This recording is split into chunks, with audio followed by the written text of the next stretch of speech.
Standing beside his fiancé, the millionaire CEO heard a judge ask, "Do you deny this child is yours?" Hi, my beautiful family. Welcome back to Mr. Peter Stories, your own family story channel. Heavenly God, today we bow our hearts before you with humility and gratitude. Please cover every woman in this family with your divine protection. Give her strength when she is tired, peace when she is overwhelmed, and honor that the world often forgets to give. She is the silent pillar of every home, the unseen sacrifice behind every success, the heartbeat that keeps families alive. Bless her health, her mind, her dignity, and her future. Let no woman here ever feel weak, invisible, or alone, because in your eyes, she is precious and powerful. My beautiful family, this channel was built with love, respect, and emotion. Every story is written with care, especially for the women who listen, feel, and understand deeply. When you stay, when you listen till the end, it gives meaning to my words and strength to my heart. We are not just viewers here. We are one family, walking together, supporting each other with love and trust. If your heart is true, like the video. If your love is real, write, "I am with Mr. Peter." The moment Tom Bruce realized his life was about to implode started with the sound of a door opening. He stood in the Manhattan family courtroom beside his fiancée, Ivy Sutherland, his hand resting lightly on the small of her back. The prenuptial asset hearing was supposed to be a formality, 20 minutes, signatures, done. Then back to planning their wedding at the plaza. 800 guests, a chamber orchestra, Vera Wang dress, magazine coverage, the merger of two perfect lives. Judge Catherine Brennan shuffled papers at her bench, reading glasses perched on her nose. Tom checked his watch. He had a board meeting in an hour. Ivy leaned close, her Chanel perfume filling his senses. "After this, lunch at Daniel?" she whispered. Tom nodded. Everything in his world was controlled, scheduled, perfect. Then Judge Brennan looked up with an expression Tom couldn't read. "Before we proceed, I need to address an emergency motion filed this morning. Case number 4478. Elena Roy versus Tom Bruce, paternity matter." The words hit Tom like a physical blow. His hand dropped from Ivy's back. The air left his lungs. Ivy turned to him, confused. "What is she talking about?" Tom couldn't speak, couldn't move, couldn't breathe.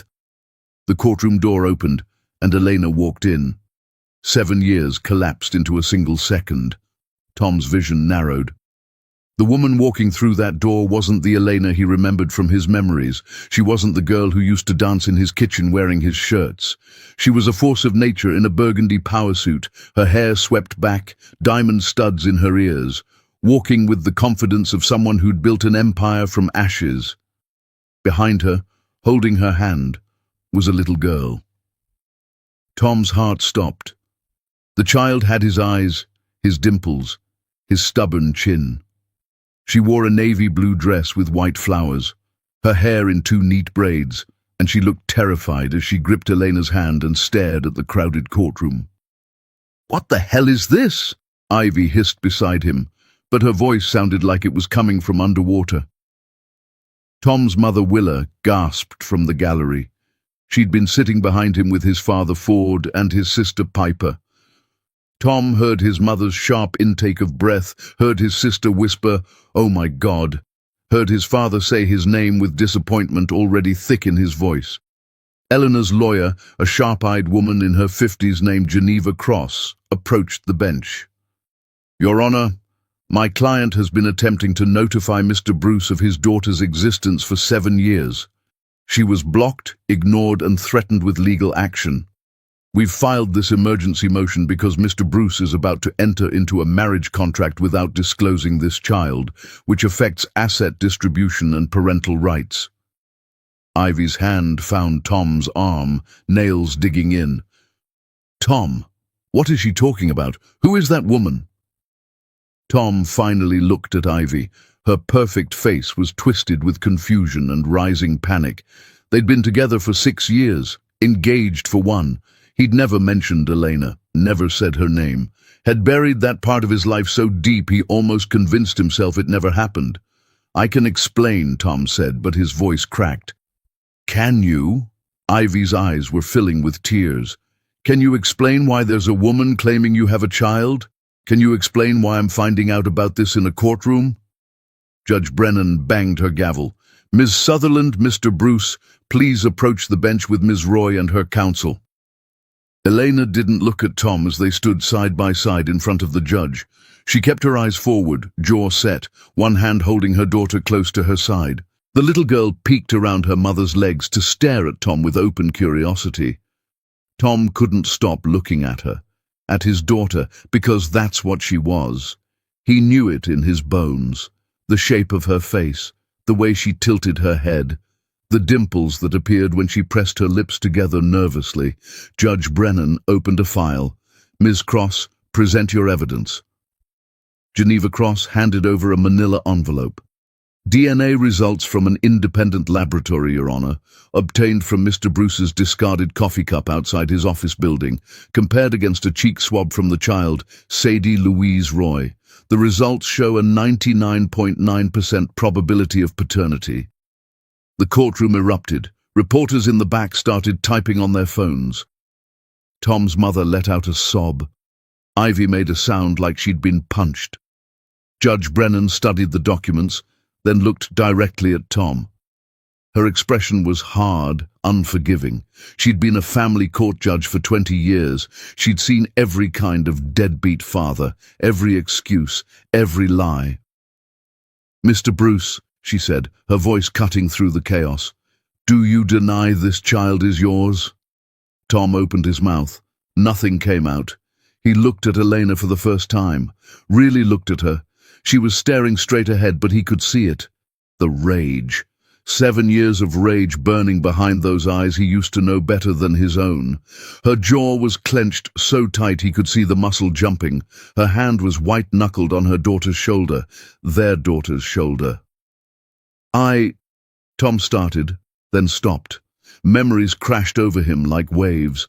Elena in his old apartment, dancing to no music, her head on his chest, him whispering, "I'm going to marry you." Elena bringing him lunch at his office when he worked late, kissing his forehead, telling him she believed in him. Elena laughing so hard at something stupid he said that she snorted wine out of her nose, and they both ended up on the floor crying with laughter. An old woman at a restaurant stopping by their table to say, "You two remind me of my husband and me. We were married 40 years. You have something real. Don't let it go." He let it go. He threw it away. "Mr. Bruce," Judge Brennan repeated, harder this time, "I asked you a question. Do you deny this child is yours?" Tom looked down at Sadie. She was staring up at him with those eyes. His eyes. She had one finger in her mouth, the other hand clutching a small stuffed rabbit. She looked scared and confused, and so heartbreakingly small. "No," Tom whispered. Then louder, "No, Your Honor, I don't deny it." The courtroom exploded again. Ivy's sob cut through the noise. Tom turned to her, reaching for her hand, but she jerked away like he was poison. "Don't touch me!" Ivy choked out. Mascara ran down her perfect cheeks. "Don't you dare touch me!" She ripped the 8-carat engagement ring from her finger and threw it at his chest. It bounced off and clattered to the floor. Then she turned and ran from the courtroom, her heels echoing on the marble, her mother running after her, calling her name. Tom stood there, numb, watching his fiancée disappear. When he turned back, Eleanor was staring at him, finally looking at him, and the hatred in her eyes made him want to die. "You didn't know," she said. It wasn't a question. It was an accusation. Her voice was quiet, but it carried. "You didn't know because you blocked me. You erased me. You threw me away like I was nothing." "Elena, I swear I didn't. Don't!" The word came out like a whip crack. "Don't you dare say my name. You lost that right 7 years ago when you broke up with me via text message and blocked my number. You lost that right when your security threw me out of your building. You lost that right when you started dating her a month later like I never existed." Tom's sister Piper was crying openly in the gallery. His mother had her face in her hands. His father looked at him with an expression Tom had never seen before: disappointment, disgust, shame. Judge Brennan banged her gavel. "Order. Ms. Roy, you'll have time to give your full testimony. For now, I'm ordering an immediate DNA test through the court to verify these results. Mr. Bruce, you'll submit to testing within 48 hours. This hearing is adjourned until Friday at 10 a.m., at which time we'll address custody, visitation, and child support." Geneva Cross leaned down to Sadie. "You did so good, sweetheart. We're going to go now, okay?" Sadie nodded, but she was still staring at Tom. She tugged on her mother's jacket. "Mommy," she said in a small voice, "why are you crying?" Eleanor looked down at her daughter, and her face crumpled. She swept Sadie up into her arms, holding her tight. "I'm okay, baby. Let's go home." As Eleanor carried Sadie toward the courtroom doors, Tom took a step forward. "Eleanor, please, let me—" Eleanor stopped, didn't turn around, just spoke over her shoulder, her voice cold and hard. "Stay away from my daughter." Then she was gone. Tom stood in the empty space where she'd been, surrounded by chaos. Reporters shouting questions, his mother sobbing, his lawyer trying to say something about damage control, his phone buzzing non-stop with calls from his board of directors, his business partners, his publicist. But all Tom could see was that little girl's face, his daughter, Sadie. All he could hear was Elena's voice. "Stay away from my daughter. Not our daughter. My daughter." And Tom realized that somewhere in the last 7 years, while he was building his empire and dating the perfect woman and appearing on Forbes covers, he'd become something he never thought he'd be. A man who abandoned the woman he loved, a man who didn't even know his own child existed, a man who deserved every ounce of hatred burning in Elena's eyes. Tom's father appeared beside him, gripping his shoulder hard enough to hurt. His voice was low and trembling with anger. "That little girl looks exactly like you did at that age. Exactly. Which means you've had a daughter out there for 6 years, and you didn't know because you threw away the only woman you ever really loved. Tell me, son, was it worth it? Was the money worth it? The company? The perfect life you built?" Tom looked at his father, opened his mouth to answer, but he had nothing to say, because the answer was no, and it was too late to matter. Chapter 2. The Love That Made Everyone Believe. Elena Roy took the witness stand at the resumed hearing 3 days later, and the moment she began speaking, the entire courtroom fell silent. "You want to know about Tom Bruce?"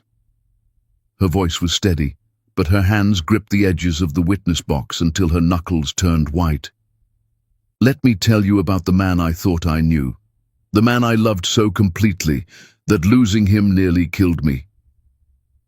Tom sat at the defendant's table, unable to look away from her. She wore a simple black dress, her hair pulled back, no jewelry except small pearl earrings. She looked exhausted, beautiful, and exhausted, and so far away from him, she might as well have been on another planet. Judge Brennan leaned forward. "Ms. Roy, please tell the court about your relationship with Mr. Bruce." Eleanor took a breath. When she spoke, her voice carried across the silent room. "We met 8 years ago at a business networking event in Brooklyn. I was 24, trying to get investors for my first spa. Tom was 26. Building his software company from nothing. We both reached for the same champagne glass at the bar." A ghost of a smile crossed her face, bitter and sad. "Our hands touched.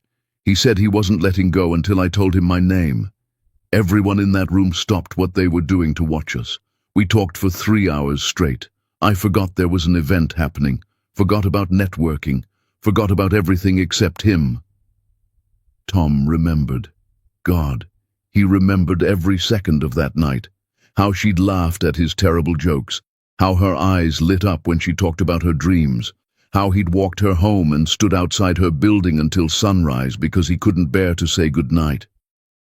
His best friend Quincy pulled him aside that night, Eleanor continued, told him he'd never been jealous of Tom until that moment. That's what we were. The couple people were jealous of. Geneva Cross approached the witness stand. Can you describe your relationship for the court? Elena's eyes went distant, like she was seeing the past playing out in front of her. For 2 years, we were inseparable. People would stop us on the street, complete strangers. An old man at a bodega near Tom's apartment gave us free coffee one night. His name was Santos. He said in 42 years of running that store, he'd only seen real love maybe 3 times. He said we were one of those times. Tom closed his eyes. They'd gone to Santos's bodega every week for 2 years, at 2 in the morning after working late.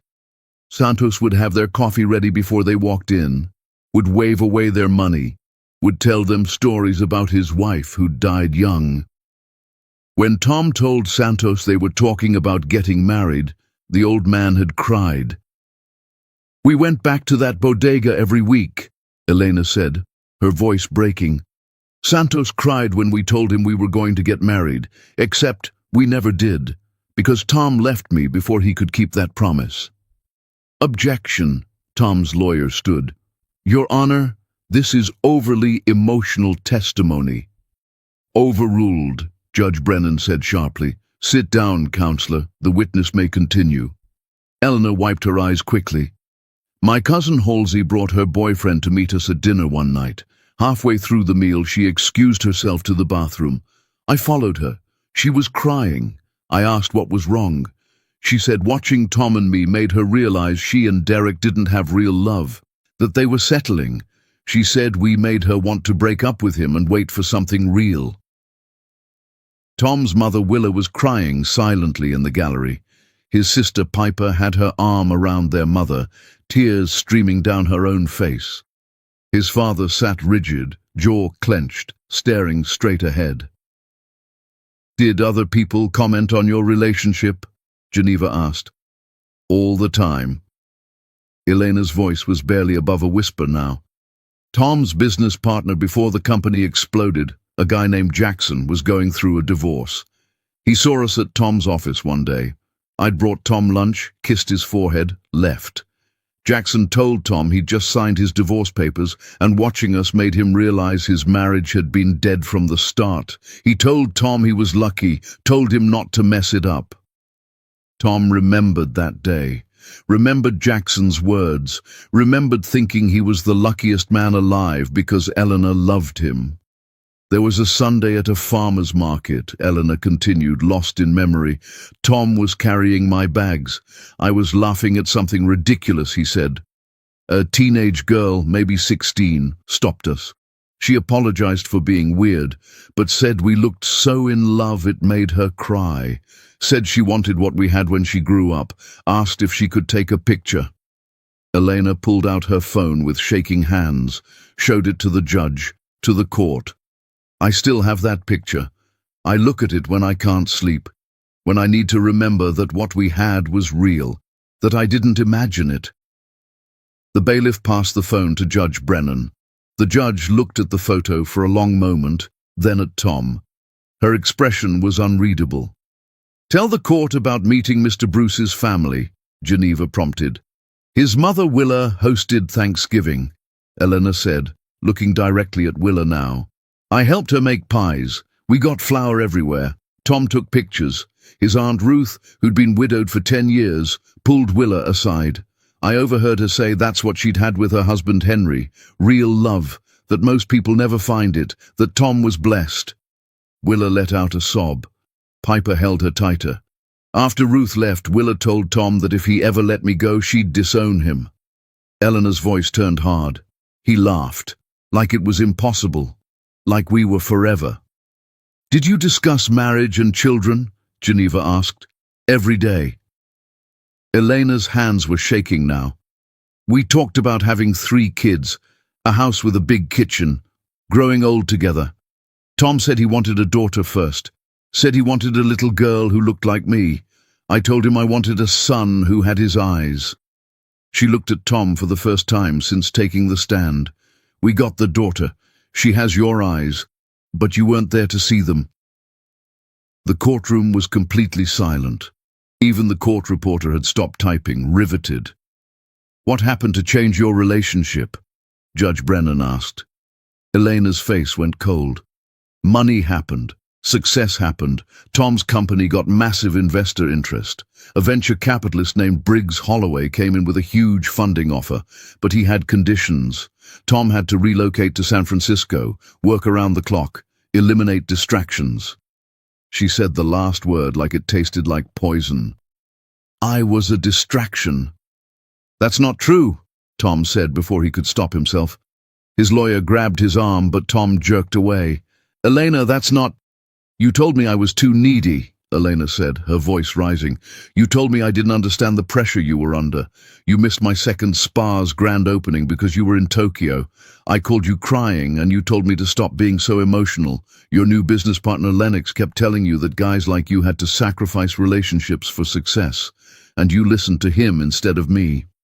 Tom wanted to argue, wanted to explain, but every word she said was true. He had said those things. He had missed her opening. He had chosen everything over her. "Then Ivy Sutherland entered your life," Geneva said. "An investor's daughter. Tell the court what happened." Elena's composure cracked. Tears spilled down her cheeks. "I was opening my second location. Tom promised he'd be there. He wasn't. We fought on the phone. I said I felt like I was losing him. He said maybe I was too needy for that phase of his life. Those exact words, too needy, like loving him was a character flaw." Tom's chest felt like it was caving in. He remembered that phone call, remembered being annoyed that she was upset, remembered thinking she didn't understand what he was building. "3 days later, I went to the doctor," Eleanor said. "I'd been feeling sick, thought it was stress. The doctor did a pregnancy test. It was positive. I sat in that exam room and glowed. Literally glowed, because I thought this was it, this was our future, the baby we'd talked about." She paused, collecting herself. "I called Tom. No answer. I called again and again. Then I got a text message." She pulled out her phone, scrolled, read it aloud. "I think we want different things. This isn't working. Take care of yourself." The courtroom collectively gasped. Tom's mother made a sound like a wounded animal. "That's how he ended a 2-year relationship," Elena said. "A text message. While I was sitting in a doctor's office pregnant with his child. I called back. He'd blocked my number. I showed up at his office. Security removed me. His assistant told me he was with his new girlfriend and that I should stop harassing him or they'd get a restraining order." "And did you stop trying to contact him?" Geneva asked. "No." Elena's voice was fierce now. "I tried for months. I called from different numbers, sent registered letters to his company. They all came back unopened. I emailed his work address. Auto-response said he'd moved on and to stop contacting him. I showed up at a tech conference where he was speaking. His security team grabbed me before I could get close." She looked at Tom's sister Piper. "I saw you at a charity gala when Sadie was 4. You noticed her. I saw you staring at her. I knew you could see the resemblance, but I grabbed Sadie and left before you could ask questions. Because by then I'd decided something." "What had you decided?" Judge Brennan asked. "That Tom Bruce didn't deserve to know his daughter existed. That a man who could throw away love like it was garbage didn't deserve to be called father. That Sadie was mine, just mine, and I would protect her from the kind of man who could abandon someone he claimed to love." Tom stood up, his lawyer trying to pull him back down. "I didn't know," Tom said, his voice breaking. "Eleanor, I swear to God, if I had known—" "You didn't want to know," Eleanor shouted, standing at the witness box. "You blocked me. You erased me. You acted like our 2 years together never happened. You started dating Ivy a month after you left me. A month, while I was pregnant and alone and terrified. So don't you dare stand there and tell me you would have come back if you'd known. You wouldn't have, because you didn't love me. You loved your company. You loved your success. You loved your perfect new life, and I wasn't part of that anymore." The judge banged her gavel. "Ms. Roy, Mr. Bruce, please sit down." Eleanor collapsed back into the witness chair, sobbing. Tom sank into his seat, his whole body shaking. Judge Brennan looked at both of them with something like sadness. "Ms. Roy, did you pursue child support through the courts?" Elena shook her head. "No, Your Honor. I didn't want his money. I wanted my daughter to have a father who loved her. Since I couldn't have that, I chose to do it alone." "And why are you here now?" "Because my daughter asks about her father every single day. Because she sees her friends getting picked up from school by their dads and asks why she doesn't have one. Because she drew a family tree at school and left the father spot blank and her teacher called me in tears. Because no matter how much I give her, how much I love her, I can't be both parents, and she deserves to know who her father is, even if he's a man who threw away the best thing he ever had." Judge Brennan closed her file. "Court is adjourned until Monday, at which time we'll hear testimony regarding the 7-year period of Ms. Roy raising this child alone. Mr. Bruce, I'm ordering supervised visitation starting immediately. You'll meet your daughter under the supervision of a court-appointed monitor. Maybe then you'll understand what you've missed." As the courtroom emptied, Tom tried to catch Elena in the hallway. She was holding Sadie's hand, walking fast toward the exit. "Elena, please," Tom called. She stopped, turned. Her eyes were red and swollen, but the rage was still there. "My lawyer will send you the visitation schedule. Show up or don't. It's your choice. It always has been." Then she looked down at Sadie, who was staring at Tom with wide, curious eyes. "Come on, baby. Let's go home." As they walked away, Tom heard Sadie ask in her small voice, "Mommy, is that man my daddy?" Elena's response was too quiet to hear, but Tom saw her shoulders shake as she picked up her daughter and carried her out of the courthouse, and he knew she was crying. Chapter 3. The night he threw her away. The next hearing brought something Tom hadn't expected, witnesses who remembered what he'd done. Elena's best friend Gemma took the stand first, a woman in her 30s with kind eyes that turned hard when she looked at Tom. "I've known Elena since college," Gemma testified. "I was there through the whole relationship with Mr. Bruce. I watched them fall in love, and I watched him destroy her." Geneva Cross walked Gemma through the timeline. "Tell the court about the breakup." "Elena called me sobbing," Gemma said. "It was late afternoon. She'd just left her doctor's appointment. She said she was pregnant. Said she'd been trying to call Tom to tell him, but he wasn't answering. Then, while we were on the phone, she got his text. The breakup text. She read it to me." Gemma's voice hardened. "I think we want different things. This isn't working. Take care of yourself." That's what he said to the woman carrying his child. She tried calling back. Blocked.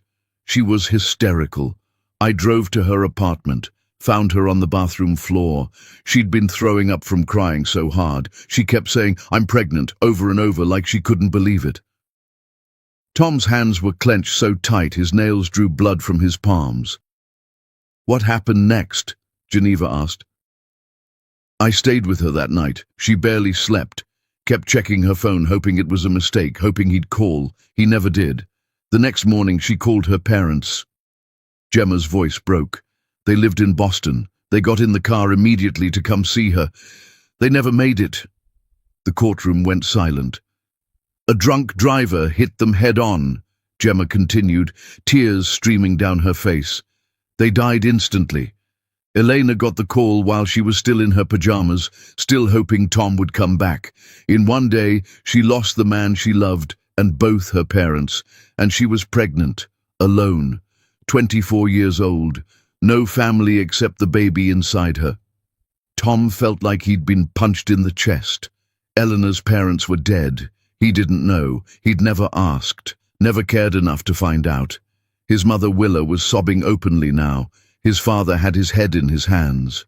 "I moved in with Elena," Gemma said, "helped her plan her parents' funeral while she was falling apart. She was so pregnant at the funeral that strangers kept asking where the baby's father was. She'd just say he wasn't there, wouldn't elaborate. She was grieving her parents and her relationship at the same time. I honestly didn't think she'd survive it." "But she did?" Judge Brennan asked quietly. "Barely." There were nights I'd wake up and find her sitting in the nursery she'd set up, crying so hard she couldn't breathe. She'd look at baby clothes and toys and pictures of Tom on her phone. I told her to delete the pictures. She couldn't do it, said she needed to remember that what they had was real, that she hadn't imagined it. Geneva pulled out a document. "Ms. Gemma, is this the call log from Elena's phone during the months following the breakup?" Gemma looked at it, nodded. "She called Tom from my phone, from her work phone, from blocked numbers, every number she could get. He never answered. She sent emails, letters, all returned. His assistant finally threatened legal action if she didn't stop." "What was your impression of Elena's emotional state during her pregnancy?" "She was broken." Gemma didn't hesitate. She'd go through the motions, work at her spa, go to doctor's appointments alone, but she was a shell. I went with her to her ultrasounds. The tech would ask where the father was. Eleanor would just say he wasn't involved. At her 20-week scan, they told her it was a girl. Eleanor started sobbing. I asked if she was okay. She said Tom always wanted a daughter first. Tom felt tears running down his face and didn't bother wiping them away. "Tell the court about the birth," Geneva said softly. Gemma took a shaky breath. "Eleanor's water broke at midnight. She was alone. I lived across town and couldn't get there in time. She drove herself to the hospital, was in labor for 19 hours. They said she needed an emergency C-section. The anesthesiologist asked who her support person was. She said she didn't have one." Gemma looked directly at Tom. "A nurse held her hand during the surgery because no one else would." The courtroom was dead silent except for muffled crying from the gallery. When they brought Sadie to her, Elena looked at this perfect little girl and broke down completely, not from joy, from loneliness. The nurse asked if she wanted to call the father. Elena said he didn't exist. Gemma wiped her eyes. "She came home 3 days later. I tried to help, but I had to work. There were nights Elena would call me at 2 in the morning, crying, saying she couldn't do it, that she was failing, that Sadie deserved better. I'd go over and find her on the couch, Sadie screaming, Elena crying just as hard. She had postpartum depression. Bad. Her doctor prescribed medication. She could barely afford it because she'd spent everything on the spa and Sadie. Did she ever discuss Mr. Bruce during this time? Every day, she'd say things like, Tom would know what to do, or Tom would make Sadie laugh, or Tom promised he'd be here for this.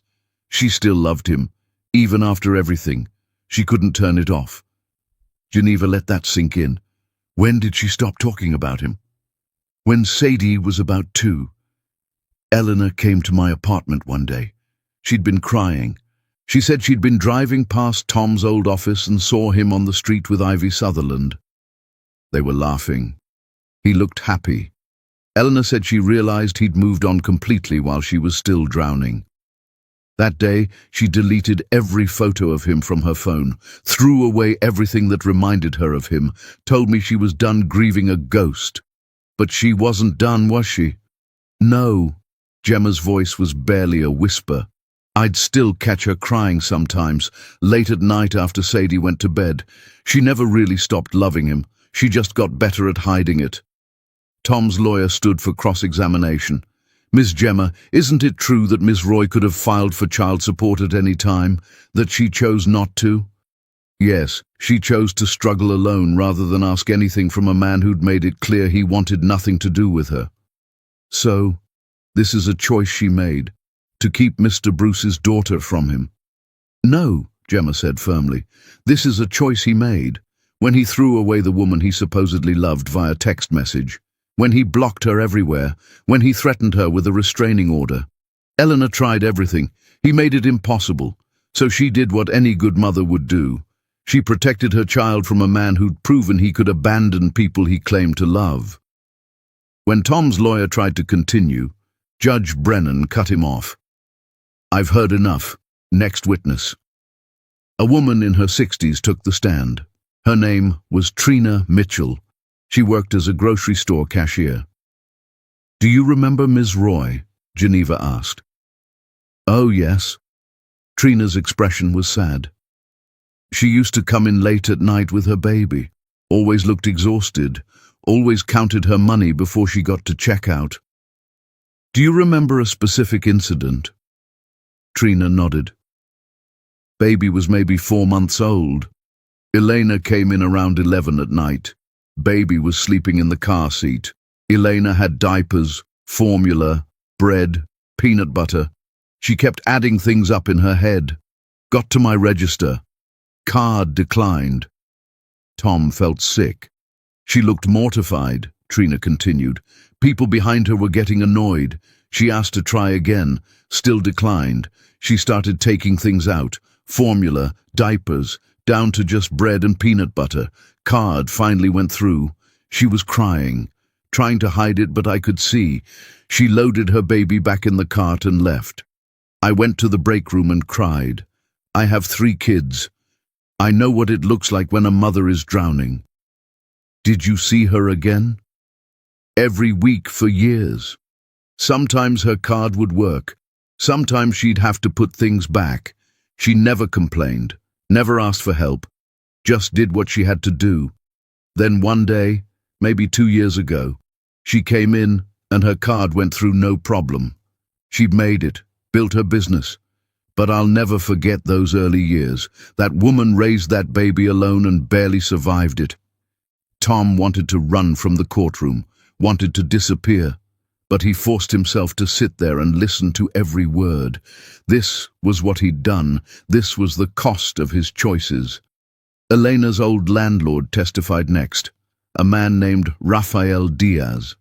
"Ms. Roy was the best tenant I ever had," Rafael said. "Never late on rent, even though I know she was struggling. But I remember one time she called me crying. Sadie was maybe 6 months old.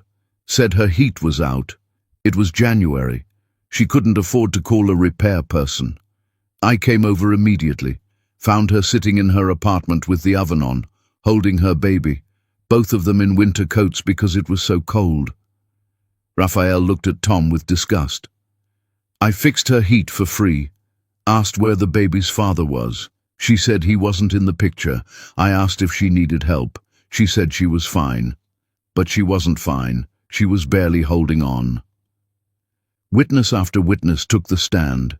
People who'd seen Elena struggle, who'd watched her build a life from nothing while raising a baby alone. Each testimony was another nail in the coffin of Tom's defense.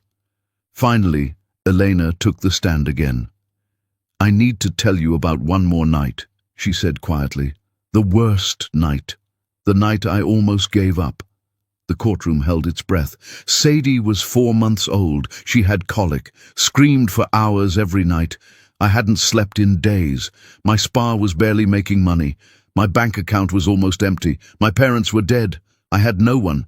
It was 2 in the morning. Sadie was screaming. I'd tried everything, feeding her, changing her, rocking her. Nothing worked. Eleanor's voice cracked. I put her in her crib, went to my car, sat in the driver's seat, started the engine, and I thought about driving. Just driving and not coming back, or driving into something, ending it, because I was so tired and so alone and so completely broken. Tom's mother gasped. His sister was openly crying. "I sat there for 10 minutes with the engine running," Elena continued. "Then I heard Sadie crying through the open window, and I realized something. She needed me. I was all she had. If I gave up, she'd have nothing. So I turned off the car, went back upstairs, picked up my baby, and I decided that even though her father had abandoned us, even though I was alone, even though I was drowning, I would survive. For her." She looked directly at Tom. "That's what you did to me. You broke me so completely that I considered leaving our daughter alone in the world. You destroyed the woman I was, the woman who believed in love and happy endings. You turned me into someone who had to choose survival over dreams." Judge Brennan's voice was thick. "Ms. Roy, how did you eventually succeed?" "I stopped sleeping. Worked at the spa during the day with Sadie in a playpen in my office. Did accounting at night after she went to bed. Clients started noticing the quality of my work. Word spread. I opened a second location, then a third. I built an empire because I had to, because Sadie deserved better than a mother who'd given up, but every success felt hollow because the person I wanted to share it with was gone. She stood up from the witness chair. You want to know if I kept Sadie from Tom? Yes, I did. After he made it clear he wanted nothing to do with me. After he blocked me everywhere. After he started a new life like our 2 years together never happened. I decided my daughter didn't need a father who could throw away love so easily. I was wrong. She needed to know who he was, but I won't apologize for protecting her from a man who'd proven he could abandon the people he claimed to love. As Elena walked past Tom to leave the courtroom, he reached for her hand. Elena, please. Let me explain. She jerked away like his touch burned. You had 7 years to explain. You chose silence. Now you get to live with the consequences. Then she was gone, and Tom was left sitting in a courtroom full of people who'd just heard exactly what kind of man he was. The kind who'd destroyed the only real love he'd ever had. The kind who'd driven the mother of his child to the edge of suicide. The kind who didn't deserve forgiveness. Chapter 4. The labor room with empty chairs. The supervised visitation was scheduled for Thursday afternoon at Elena's building. Tom arrived early, standing outside the luxury high-rise in Tribeca, with a bag full of gifts he'd spent all night picking out. Stuffed animals, books, a dollhouse. Everything he'd missed giving his daughter for 6 years, crammed into one desperate attempt to make her love him. The court-appointed supervisor, a woman named Dr. Lydia Hayes, met him in the lobby. She was in her 50s, professional, clinical. She'd seen hundreds of deadbeat dads trying to buy back their children's affection. Mr. Bruce, before we go up, I need to set some ground rules. This is Sadie's first time meeting you as her father. She's 6 years old. She's scared and confused. You will not overwhelm her. You will not make promises you can't keep. You will let her set the pace. Understood? Tom nodded, unable to speak. They took the elevator to the 15th floor. Dr. Hayes knocked on Elena's door. It opened, and there she was. Elena, looking exhausted in jeans and a sweater, her hair in a messy bun. Behind her, peeking around her legs, was Sadie. Hi, sweetheart, Dr. Hayes said gently. Remember me? We talked on the phone. I'm Dr. Hayes, and this is Tom, Sadie said in a small voice, staring at him. The man from the courthouse. That's right, Dr. Hayes said. Tom is your daddy. He's going to spend some time with you today. Is that okay? Sadie looked up at Elena, uncertain. Elena knelt down, smoothing Sadie's hair. It's okay, baby. I'll be right here, right in the kitchen. If you need me, just call. You won't leave? Never. Elena kissed her forehead. Then she looked at Tom, and her eyes were cold. 1 hour, not a minute more.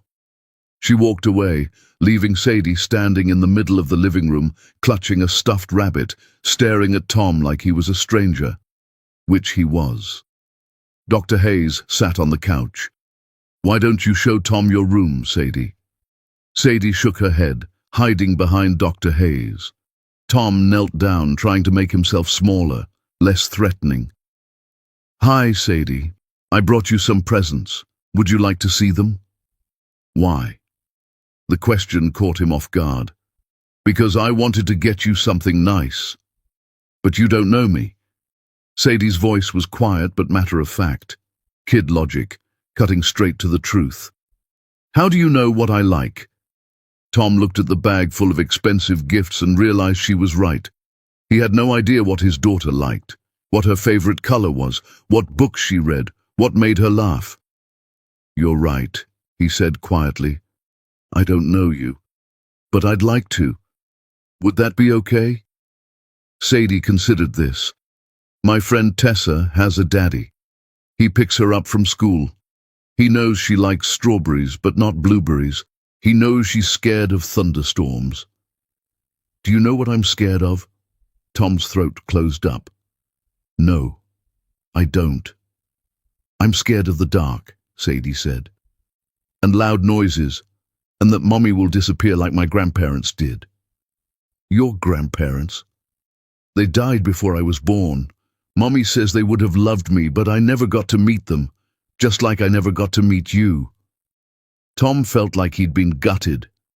Sadie, I didn't know you existed. If I had... That's what Mommy said. She said you didn't know about me. But Miss Nora at school says daddies who don't want their babies will say anything. Is that true? Didn't you want me? Dr. Hayes started to intervene, but Tom held up a hand. This little girl deserved the truth. I didn't know about you, Tom said, his voice breaking.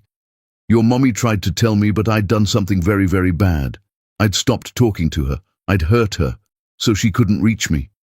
And by the time I found out about you, you were 6 years old. But Sadie, I need you to understand something. The moment I saw you in that courtroom, the moment I looked at your face, everything changed. You are the most important thing in the world to me now. More important than your company? Tom blinked. What? Mommy says you chose your company over us. That's why you left. Is your company more important than me? Tom's heart shattered into pieces. He looked over at the kitchen, where he could see Elena standing with her back to them, shoulders shaking. She was listening to every word. No, Tom said firmly. Nothing is more important than you. I was wrong. I was stupid. I made the worst choice of my life, and I can't take it back. But I'm here now, and I'm not leaving again. Ever. Promise? I promise. Sadie studied him for a long moment. Then she held out her stuffed rabbit. This is Mr. Floppy. He's my best friend. Mommy got him for me when I was a baby. Tom gently took the rabbit. It was worn, clearly well loved. One ear was sewn back on. He's perfect. He used to have both eyes, but I loved one off. Sadie giggled, and the sound was the most beautiful thing Tom had ever heard.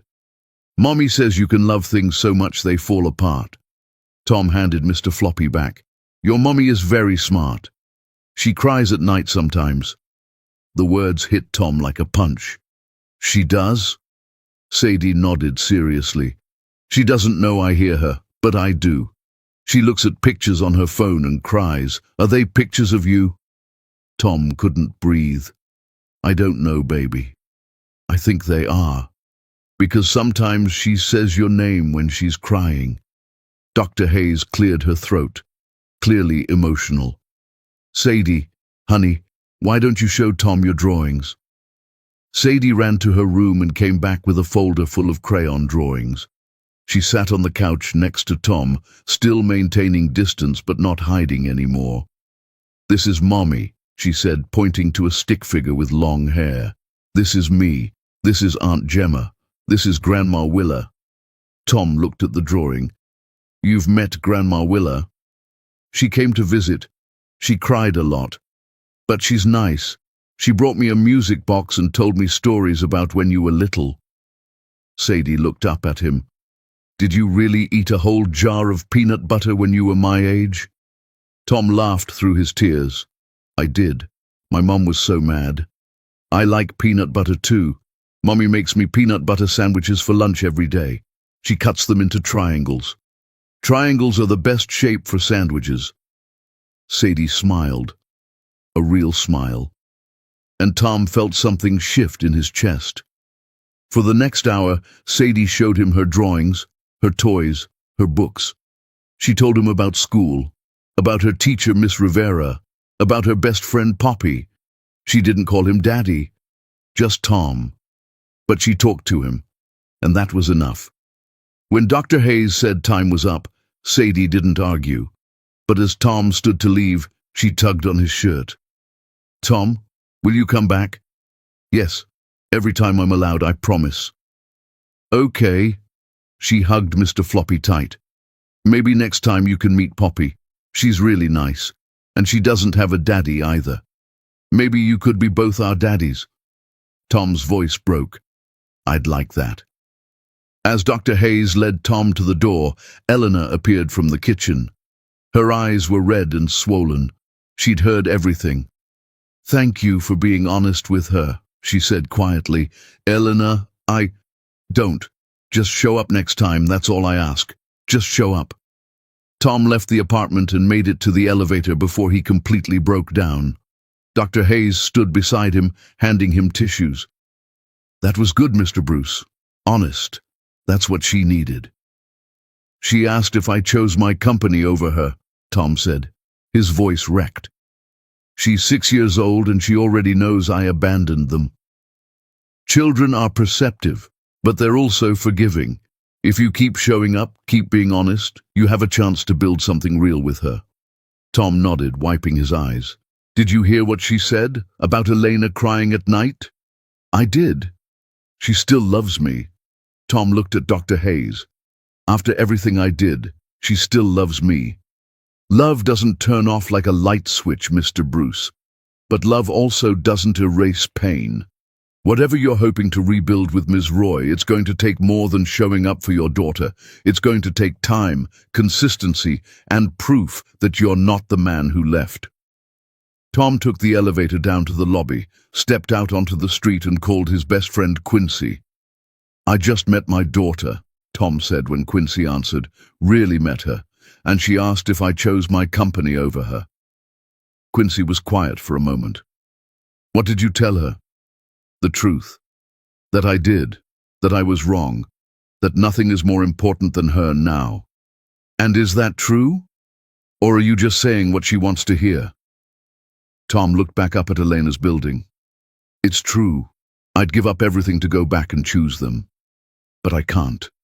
So I have to figure out how to be the father she deserves now." "Then stop talking and start doing," Quincy said. "Words are cheap, man, especially yours. After what you did, the only thing that matters is action." Tom hung up and stood on the sidewalk for a long time, staring up at the 15th floor, where his daughter was probably showing her mother the drawings she'd shared with him. Where the woman he destroyed was probably crying alone in her kitchen, where his family lived without him. And Tom made a decision. Starting tomorrow, he was going to earn his way back into their lives. No matter how long it took. Chapter 5. The Daughter Who Breaks Him. Tom's phone rang at 6 in the morning. He jolted awake, immediately afraid. Early morning calls never meant good things, but it wasn't bad news. It was Dr. Hayes. "Mr. Bruce, I wanted to inform you that Sadie asked if you could come to breakfast this morning. Elena has agreed. Can you be there by 7? Tom was out of bed before she finished the question. "I'll be there." He arrived at Elena's building at 6:45. Holding a bakery box of fresh croissants and a coffee for Elena, he'd remembered exactly how she liked it. 1 sugar, splash of cream, cinnamon on top. He'd bought it from the same coffee cart they used to visit together 8 years ago. The owner, an old woman named Irene, had recognized him immediately. "Tom Bruce," she'd said, her accent thick. "I remember you and your beautiful girl, the one with the smile. Where is she?" "She's upstairs," Tom had said, "with our daughter." Irene had cried and given him the coffee for free. Now Tom stood outside Elena's door, nervous as a teenager on a first date. When Elena opened the door, her eyes went immediately to the coffee cup in his hand. "Is that from Irene's cart? 1 sugar, splash of cream, cinnamon on top." Something flickered in Eleanor's eyes. Pain, maybe, or memory. "You remember." "I remember everything." She took the coffee without thanking him and walked away, leaving the door open. Tom took that as permission to enter. Sadie was sitting at the kitchen table in pajamas with unicorns on them, eating cereal. When she saw Tom, her face lit up. "Tom, you came! Mummy said you might be too busy, but you came." Tom shot a look at Elena, who was pointedly not looking at him. So that's how it was going to be. She expected him to fail, expected him to prove her right. "I'll always come when you ask," Tom said, sitting down across from Sadie. "Always." "Mommy makes pancakes on Saturdays, but today isn't Saturday. Do you like pancakes?" I love pancakes. Me too, with chocolate chips. Mummy makes them in star shapes. Tom watched Elena at the stove, her back stiff. Your mum always made the best pancakes. Elena's shoulders tensed, but she didn't turn around. Sadie chattered through breakfast about school, about a spelling test she had next week, about how her friend Poppy was teaching her to do cartwheels. Tom listened to every word like it was scripture. Tom, Sadie asked, pushing her cereal bowl away, can I ask you something? Anything. Did you love my mommy? The kitchen went silent. Elena froze at the sink. Tom's heart hammered. Yes, he said simply, more than anything in the world. Then why did you leave? Because I was scared. I thought I needed to be successful and important to be happy. I thought that was more important than love. But I was so wrong. Sadie considered this with the seriousness only children can manage. Miss Rivera says when you make mistakes, you should say sorry and try to fix them. Did you say sorry to Mommy? I tried, but some mistakes are so big that sorry isn't enough. Oh. Sadie's little face fell. Does Mommy still love you? Elena's coffee cup clattered into the sink. Sadie, that's not appropriate. It's okay, Tom said quietly. Then to Sadie, I don't know, baby. You'd have to ask her. Sadie turned to her mother. Mommy, do you still love Tom? Elena's face went pale.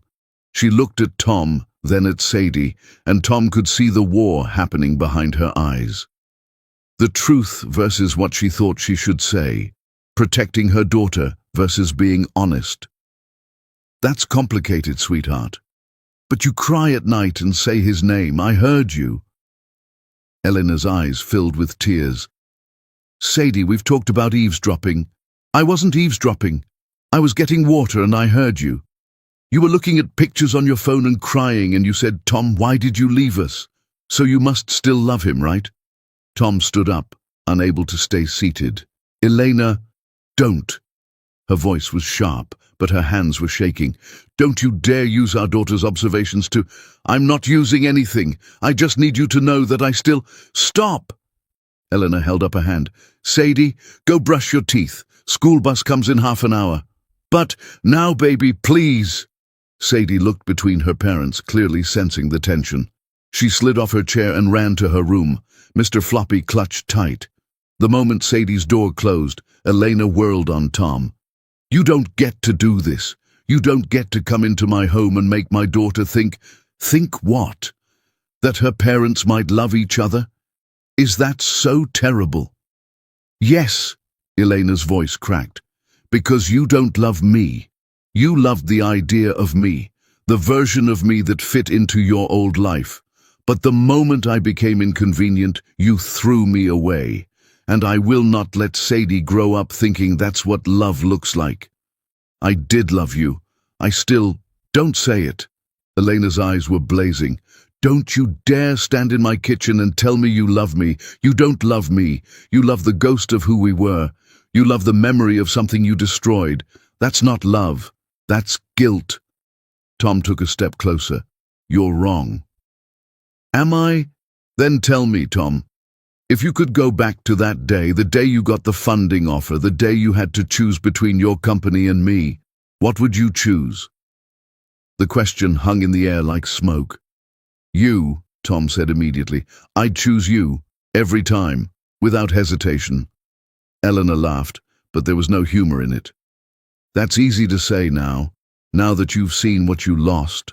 But back then, back when you had everything to gain and only me to lose, you chose the company, and I believe that version of you more than this one. Then let me prove it. Let me show you I've changed. You want to prove it? Elena moved closer until they were inches apart. Then be Sadie's father, show up, be consistent, be the parent she deserves, but don't use her as an excuse to get back into my life. Don't use our daughter's desire for a complete family to try to fix what you broke between us. Because I'm not some prize you win back by being a good dad. I'm a person you destroyed, and I'm still trying to put the pieces back together. The bathroom door opened and Sadie emerged, toothbrush in hand. "Can Tom take me to school?" Elena and Tom both turned to look at her. Elena started to say no, but Tom spoke first. "Only if your mum says it's okay." Sadie looked at Elena with those big, hopeful eyes. Elena looked at Tom, clearly torn. "Please, Mommy, all my friends' dads take them to school. I want Tom to take me, just once. Please." Elena closed her eyes, took a breath. "Fine. But Tom, you bring her straight to her classroom. You don't stop anywhere. You don't buy her things. You don't make promises. Understood?" "Understood." Sadie let out a squeal and ran to get her backpack. Elena followed her daughter to help her get ready, leaving Tom standing in the kitchen alone. When they came back, Sadie was in her school uniform, backpack covered in unicorn pins, Mr. Floppy tucked into the front pocket. "Ready?" Tom asked. "Ready!" Elena knelt down in front of Sadie. "Be good today. Listen to Miss Rivera. I love you." "Love you too, Mommy." Sadie hugged her mother tight, then grabbed Tom's hand without hesitation, just grabbed it like it was the most natural thing in the world. Tom looked down at his daughter's small hand in his and felt his entire world shift. Elena watched them leave, and Tom caught the expression on her face just before the elevator doors closed. It wasn't anger. It wasn't even pain. It was fear. She was afraid of letting him in, afraid he'd hurt Sadie the way he'd hurt her, afraid of hoping. Tom held Sadie's hand as they walked to her school, which was only 2 blocks away. Other parents stared. Some recognized him from the news. Some whispered. Sadie either didn't notice or didn't care. "Tom," she asked as they walked. "Yeah, baby." "When you were little, did you ever wish for something really, really hard?" "All the time. I wished for a daddy. For my whole life. Every birthday, every time I saw a shooting star, every time I lost a tooth, I wished for a daddy." Tom had to stop walking, had to kneel down right there on the sidewalk. "Sadie, and then you showed up, in the courtroom, and I thought maybe wishes do come true, but then I heard Mommy crying and I got confused, because if you're my wish come true, why is Mommy so sad?" Tom pulled his daughter into his arms and hugged her tight. She smelled like strawberry shampoo and childhood. "Because I hurt your mum really badly, and now she's scared I'm going to hurt you too. But I won't. I promise you, Sadie. I will never ever leave you again." "Can you promise to never hurt Mommy again too?" Tom pulled back, looked into his daughter's eyes. "I can promise to try really, really hard. But your mom might not want me to fix things with her, and that's okay, because even if she never forgives me, I'm still going to be here for you, always." Sadie nodded seriously, then she took his hand again. "Come on, I don't want to be late." They walked the rest of the way in comfortable silence. At the school entrance, other kids were arriving with their parents. Sadie waved to a little girl with braids. "Poppy, this is Tom. He's my—" She paused, looking up at Tom uncertainly. "I'm her dad," Tom said firmly. "Hi, Poppy." Poppy's eyes went wide. "You have a dad now? That's so cool. My dad left when I was a baby. I don't remember him." Sadie squeezed Tom's hand tighter. "Tom left too, but he came back. Maybe yours will too." Tom's heart broke all over again. He walked Sadie to her classroom, met Miss Rivera, who gave him a long, assessing look that said she'd heard all about him, and watched his daughter sit down at her desk with the other kids. As he turned to leave, Sadie called out, "Tom, will you pick me up today?" Every eye in the classroom turned to him. Miss Rivera watched carefully. The other parents dropping off kids paused to listen. "Yes, I'll be here at 3 o'clock, right outside your classroom door." "Promise?" "I promise." Sadie beamed. "Okay, bye, Tom." Tom left the school with parents whispering behind him. He made it 2 blocks before he had to sit down on a bench and put his head in his hands. His daughter had wished for him her entire life. While he was building empires and dating other women and pretending his past didn't exist, his little girl was wishing on stars for a father. Tom pulled out his phone and called his assistant. "Clear my schedule for today, all of it." "Mr. Bruce, you have the investor meeting at—" "Cancel it." "But sir, they're flying in from—" "I don't care. Cancel everything. And from now on, I need my schedule cleared every weekday at 3. I'll be picking up my daughter from school." There was a pause. "Your daughter?" "Yes, my daughter. The one I should have been picking up for the last 6 years." Tom hung up and sat on that bench until it was time to go back to Elena's apartment. He needed to tell her his plan, needed her to know he was serious. When Elena opened the door, she looked surprised to see him. "What are you doing here? Sadie's at school." "I know. I need to talk to you." "Tom, please, just 5 minutes." Elena sighed but let him in. She was in workout clothes, clearly about to leave for the gym or her spa.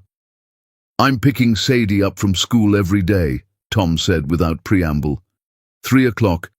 "I've already told my assistant to clear my schedule." Elena crossed her arms. "For how long?" "Forever." "You can't promise that." "Watch me. I'm also going to be at every parent-teacher conference, every school play, every doctor's appointment, whatever she needs. I'm there." "And when you get bored? When the novelty wears off? When your company needs you more than she does? Then I'll choose her. Every time. I promise you, Elena, I'm not leaving again." Elena studied him for a long moment. "Words are easy, Tom. I need to see action. Consistent action. Not for a week or a month, for years. Prove to me that Sadie can depend on you, then maybe, I'll believe you. I will. I'll prove it every single day." Elena walked to the door, opened it. "Time's up. I have to get to work." Tom left, but as he walked to the elevator, he heard her voice behind him. "Tom?" He turned. Elena was still standing in the doorway, arms wrapped around herself. "She really wished for you, every birthday, every shooting star. She told me once that she wished so hard she thought her heart would break." Tom felt tears burning his eyes. "Elena, don't let her down. Whatever you do, whatever choices you make, don't break that little girl's heart." "I won't. I swear on my life." Elena nodded once, then closed the door. Tom rode the elevator down with tears streaming down his face, and for the first time in 7 years, they weren't tears of regret. They were tears of determination, because he had something to fight for now, someone to be better for, and he wasn't going to waste this chance. Chapter 6. The Mother Who Chose Them Both. Tom was waiting outside Sadie's classroom at 2:55 that afternoon, 5 minutes early. He'd been there for half an hour, actually, too nervous to be late. When the bell rang and kids started pouring out, Sadie's face lit up when she saw him. She ran straight into his arms. "You came. You really came." "I told you I would." Poppy appeared beside them, looking at Tom with curiosity. "Hi again, Mr. Tom. Sadie talked about you all day." "She did?" "Yeah. She told everyone you took her to school and you're going to pick her up every day now. Miss Rivera said that's a big responsibility." Tom looked through the classroom door at Miss Rivera, who was watching them. She gave him a nod. A small one, but a nod nonetheless. "It is a big responsibility," Tom said to Poppy, "but Sadie is worth it." "I wish my dad thought I was worth it," Poppy said matter-of-factly. Then she skipped away, leaving Tom gutted. As Tom walked Sadie home, she chattering the whole way about her day, his phone rang, his mother. "I heard you picked Sadie up from school," Willa said, her voice careful. "How did you—" "Elena's neighbor saw you. She goes to my book club. Word travels fast." Tom laughed despite himself. "Of course it does." "Tom, I need to see my granddaughter. Really see her. Not just one awkward visit. Can you ask Elena if I can come over tomorrow?" Tom looked down at Sadie, who was skipping beside him, completely trusting. "I'll ask." When they got back to Eleanor's building, Tom walked Sadie upstairs. Eleanor opened the door, clearly surprised he'd actually shown up. "Hi, Mommy. Tom was right on time. He was even early." Eleanor's eyes met Tom's over Sadie's head. She didn't say anything, but he saw it. A tiny bit of surprise, maybe even a hint of respect. "My mom called," Tom said. "She wants to come visit Sadie tomorrow. Is that okay?" Elena hesitated. "I don't know if—" "Please," Sadie interrupted. "Grandma Willa is really nice. She tells good stories, and she cried, but she said it was happy crying." Elena closed her eyes, clearly torn. "Fine. Tomorrow after school. 1 hour."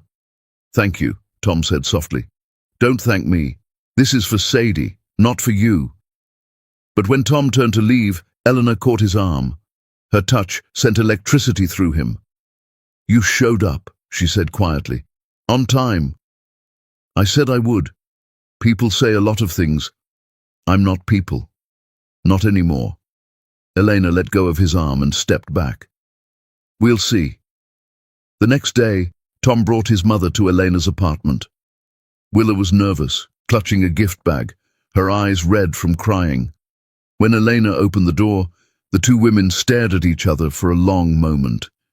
They'd been close once, before Tom destroyed everything. "Willa," Elena said quietly. "Elena," Willa's voice broke.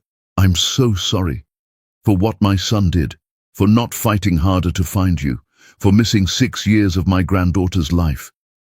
Elena's composure cracked. "You don't have to apologize for him." "Yes, I do. I raised him. And somehow I raised a man who could walk away from the best thing that ever happened to him." Sadie appeared behind Elena. "Grandma Willa, you came." Willa knelt down, and Sadie ran into her arms. The older woman held her granddaughter tight, sobbing. "Look how big you are," Willa said through tears.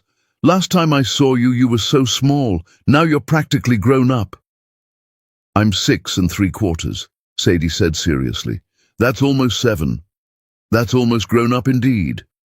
Tom stood in the doorway, watching his mother with his daughter, and felt something shift in his chest. This was what family was supposed to look like, what he'd thrown away. Eleanor went into the kitchen, leaving them in the living room. Tom followed her. "Thank you for this," he said quietly. Eleanor was making coffee, her back to him. "She's Sadie's grandmother. She deserves to know her. She loved you, you know, when we were together. She used to tell me you were the daughter she'd always prayed for." Elena's hands stilled on the coffee pot. Don't what? Don't remind me of what we were, of how your whole family loved me, of how I thought I'd found my place. It just makes it hurt more." "What if I want it to hurt?" Tom moved closer. "What if I want you to remember? Because maybe if you remember how good it was, you'll give me a chance to—" "To what?" Elena turned and her eyes were blazing. "To break my heart again, to make me believe in something that doesn't exist. I'm not that girl anymore, Tom, the girl who believed in fairy tales and happily ever after. That girl died when you sent that text message. When I sat in that doctor's office, pregnant and alone, and realized the man I loved had thrown me away. Then let me meet this version of you. The woman you are now, the incredible mother, the successful business owner, the survivor. Why would I do that? Because somewhere deep down you still love me, and I still love you. And maybe, just maybe, we could—" "Don't finish that sentence." Eleanor's voice was hard. "Whatever fantasy you're building in your head, stop. I'm letting you into Sadie's life. But that's all. My life, my heart, those are off limits. You lost your chance at those 7 years ago." From the living room, they heard Sadie laugh at something Willa said. The sound made them both pause. "She sounds happy," Eleanor said softly. "I haven't heard her laugh like that in a long time." "You've given her everything," Tom said. "You've been both parents. You've loved her enough for 2 people. But Elena, she needs more than that, and so do you." "What are you saying?" "I'm saying you've been surviving for 7 years. Just surviving, working yourself to death, raising a kid alone, building an empire because you had to, not because you wanted to. You told the court you almost drove off a bridge, that you sat in your car and thought about not coming back. Eleanor flinched. I told the court that in confidence. I know, but it's been haunting me. The thought that I broke you so completely that you considered leaving our daughter alone in the world. And I need to fix that, not just for Sadie, for you. You can't fix me. I'm not broken. No, you're strong, stronger than anyone I've ever known, but you shouldn't have to be. You shouldn't have had to survive alone, and now you don't have to anymore. Before Elena could respond, Sadie appeared in the kitchen doorway. Mommy, Grandma Willa says she has pictures of Tom when he was little. Can we look at them? Elena wiped her eyes quickly. Of course, baby. They all sat in the living room while Willa pulled out her phone, showing Sadie photos of Tom as a child.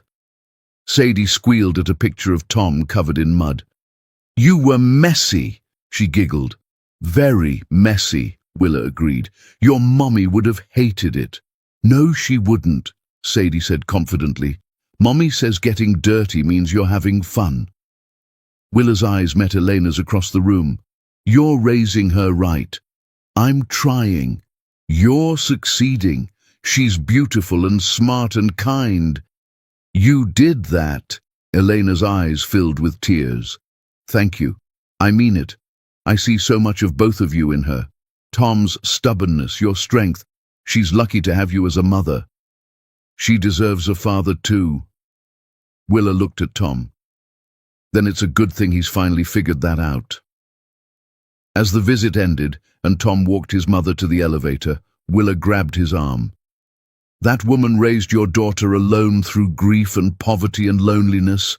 She built an empire with a baby on her hip.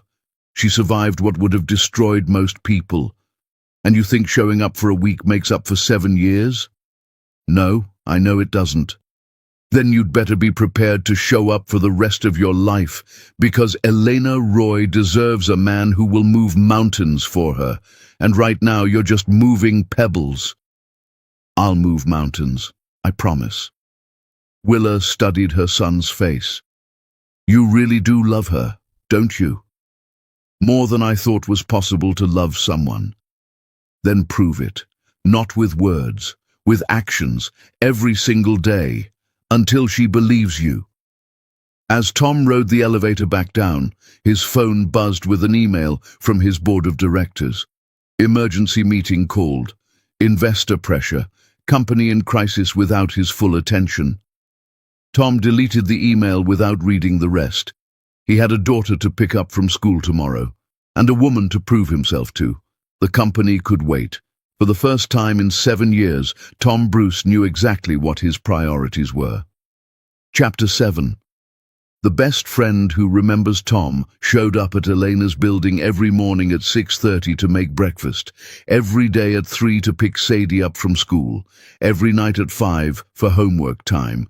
He was consistent for a week, then 2 weeks, then a month. Elena watched him like a hawk, waiting for him to fail. But he didn't. On a Friday afternoon, as Tom was helping Sadie with her math homework, someone knocked on the door. Elena opened it to find Quincy standing there, Tom's best friend from their old life. Hey, Elena, Quincy said softly. Long time. Elena stared at him, clearly surprised. Quincy, what are you doing here? Needed to talk to my boy. Quincy looked past her to where Tom was sitting with Sadie, both of them bent over a workbook. Heard he's been playing dad. Wanted to see if it was real or another Tom Bruce performance. Eleanor's jaw tightened. He's been consistent. For a month. That's nothing. I know that. You don't have to tell me. Quincy studied her face. You know, I watched you two fall in love. Was there for all of it. The late-night talks, the way he looked at you like you were the only person in the world, the way you believed in him when no one else did. Why are you telling me this? Because I also watched him destroy it, watched him throw you away like you were nothing, watched him block your calls, ignore your emails, act like you never existed, And I told him he was making the biggest mistake of his life. He wouldn't listen. Elena's eyes filled with tears. Then what do you want from me? I want you to know that the Tom sitting in there with your daughter, that's not the same guy who left you. That guy was a coward. This one, I don't know what he is yet, but he's trying. Trying isn't enough. No, it's not, but it's a start. Tom appeared in the doorway, Sadie on his hip. Quincy, what are you doing here? Checking on you, making sure you're not screwing this up. Sadie looked at Quincy curiously. Are you Tom's friend? I am, have been since we were kids. Were you there when Tom and Mommy were in love? The adults all froze. Quincy knelt down to Sadie's level. I was. And you know what? Your Mommy and Daddy were the kind of in love that makes other people jealous. Everyone who saw them wanted what they had. What did they have? Real love. The kind that doesn't come around often. The kind people write songs about. Sadie looked at Elena, then at Tom. Can they have it again? That's up to your mom, little one. But I'll tell you something. Your dad loves your mom more now than he did back then, because now he knows what it's like to lose her. Tom's voice was rough. Quincy, no, man. Someone needs to say it. Quincy stood, looking at Elena. I was at Tom's place last night. You know what he was doing? Looking at old pictures of you two. Crying like a baby, saying your name over and over. He's been doing that every night since the courthouse. Elena's face crumbled. Stop! He sold his company. Everyone went silent. What? Tom's voice was sharp. Quincy, don't. She deserves to know. He sold his company, Elena. The thing he chose over you, the empire he built. He sold it yesterday, walked away from everything. Elena stared at Tom. Is that true? Tom set Sadie down gently. Baby, can you go play in your room for a few minutes? Grown-ups need to talk. Sadie looked between the adults, sensing the tension, but nodded and left. The moment her door closed, Elena turned on Tom. You sold your company? I had to. Why? Because I can't be the CEO and be the father Sadie needs. I can't be at board meetings and pick her up from school. I can't travel for business and make her breakfast every morning. Something had to give. So you gave up everything? No, I gave up nothing. That company was nothing. Money is nothing. Success is nothing. Sadie is everything. You're everything. And I finally figured that out. Elena sank onto the couch. You're an idiot. I know. You should have figured this out 7 years ago. I know. You should have chosen us when it mattered. I know. Tom knelt in front of her. But I'm choosing you now. Both of you. Choosing you over everything. And I'll keep choosing you for the rest of my life if you let me. Elena looked at Quincy. Did you know he was going to do this? Not until yesterday. He called me after signing the papers, said he needed to tell someone, said he'd finally done something right. Elena covered her face with her hands. I can't do this. I can't let myself hope again, not after. Then don't hope, Tom said. Just let me keep showing up. Let me keep proving it. I don't need you to forgive me. I don't need you to love me back. I just need you to let me be here. Why? Elena's voice broke. Why now? Why not when I was pregnant and terrified? Why not when Sadie was a baby and I was drowning? Why not when I needed you? Because I was blind. Because I was stupid. Because I thought success meant money and power instead of love and family. And by the time I realized what I'd lost, it was too late. Quincy cleared his throat. I should go, but Elena, for what it's worth, I've known this man my whole life. I've never seen him fight for anything the way he's fighting for you and Sadie right now. That's got to count for something. After Quincy left, Elena and Tom sat in silence for a long moment. I need you to understand something, Elena finally said. Even if you prove yourself to Sadie, even if you become the world's best father, that doesn't mean you get me back. My heart isn't some prize you win by being a good dad. I'm a separate person with separate feelings, and right now those feelings are mostly anger and pain. I understand. Do you? Because you keep looking at me like you're waiting for me to forgive you, like you expect some movie moment where I realize I still love you and we all live happily ever after. But that's not how this works. You broke something in me that might never heal. Then tell me how to fix it. You can't. That's what I'm trying to say. Some things once broken can't be fixed. They can only be rebuilt into something new, something different, and I don't know if I have the energy to rebuild. Tom took her hand. She didn't pull away, but she didn't squeeze back either. Then let me do the work. Let me be the one who rebuilds. You just rest. You've been fighting alone for 7 years. Let me fight now. Elena finally looked at him, really looked at him. You sold your company. It was just a company. It was your dream. No, you were my dream. I just forgot for a while. Elena pulled her hand away, stood up.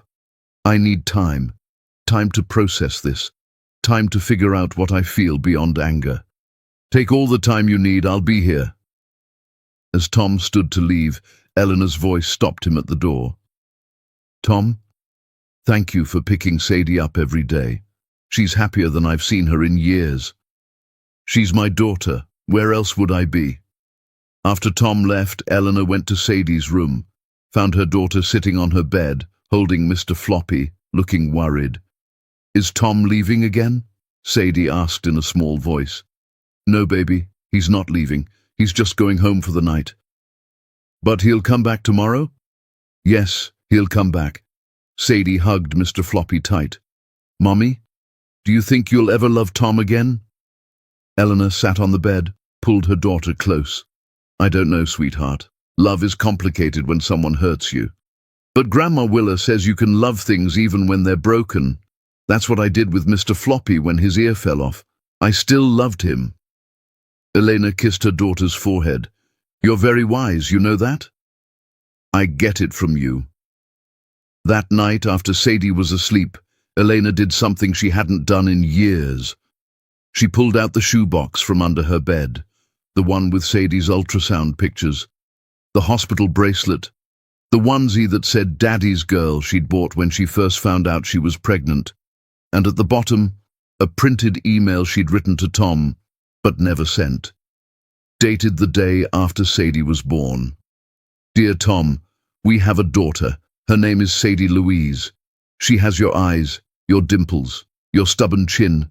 She's perfect. I'm alone and terrified. My parents died while I was pregnant. You're gone. I have no one. But when I look at her, I see us. I see what we were, what we could have been.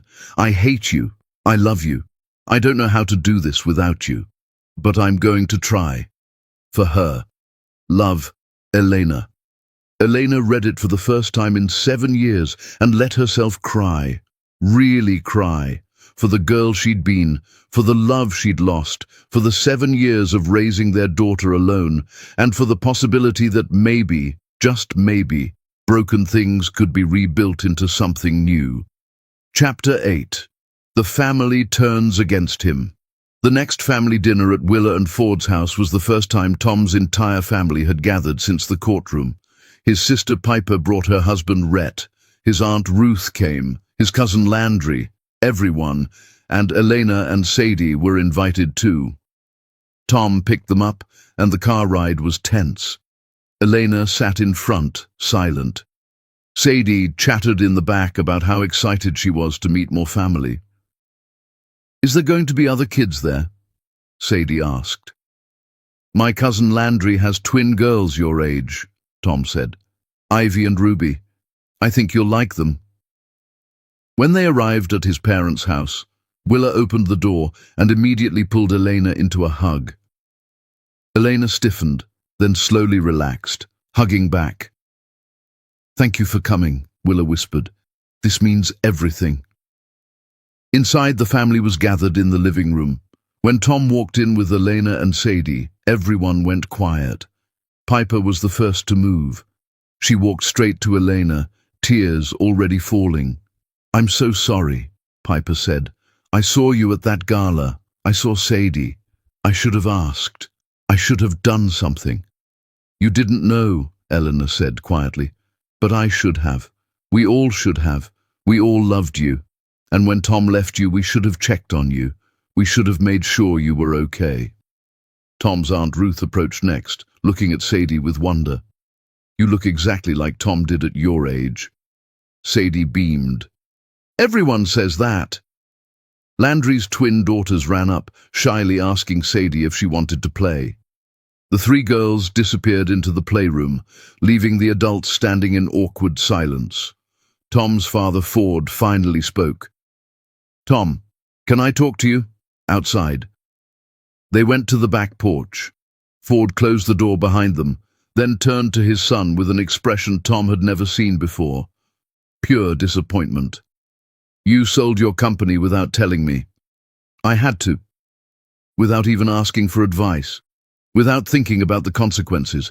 Just sold it like it was nothing. It was nothing compared to what? Compared to the family you abandoned. Compared to the woman you destroyed. You think selling a company makes up for 7 years? Tom's jaw clenched. No, I don't. But I can't be a CEO and be the father Sadie needs. So you give up everything? Go from one extreme to the other? That's not balance, Tom. That's guilt. What do you want me to say, Dad? That I made mistakes? I did. Huge ones. That I'm trying to fix them? I am. That I'd give up everything to go back and choose differently?